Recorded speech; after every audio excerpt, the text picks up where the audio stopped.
Derby del Golfo Paradiso oggi a Reco che mette davanti anche la sfida quasi testa a coda. In campo ci sono infatti Golfo e Bogliasco, secondo e penultimi del torneo.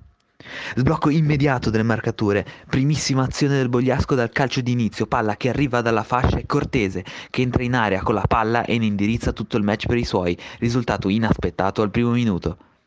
Episodio dubbio, 5 minuti dopo, finta e atterraggio in area del Bogliasco a difensore superato, l'arbitro lascia giocare. Rigore che arriva al 20°, azione in velocità del golf e atterraggio che stavolta viene sanzionato dal direttore di gara. Alla trasformazione va Rizzo che è freddo e riporta l'equilibrio del match. Rosso la mezz'ora per Orecchia che colpisce nella mischia del calcio di punizione un avversario, Bogliasco in uno in meno e dopo il sogno del vantaggio qui può iniziare l'incubo.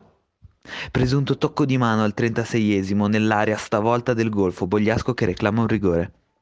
Ancora Bogliasco, nonostante l'inferiorità numerica, riesce a rendersi pericolosa.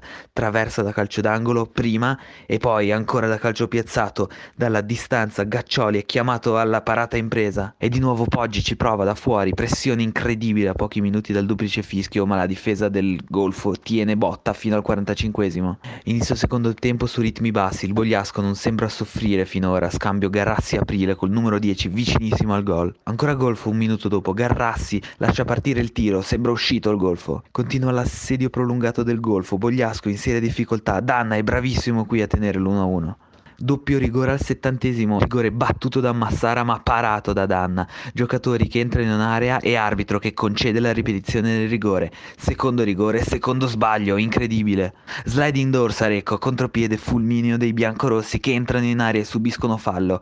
Altro fischio e altro rigore. Bianchino non sbaglia, 2-1 in 10. Dimostrazione di forza di Danna che vuole il risultato. Partita fantastica del numero 1, uno dei migliori di oggi.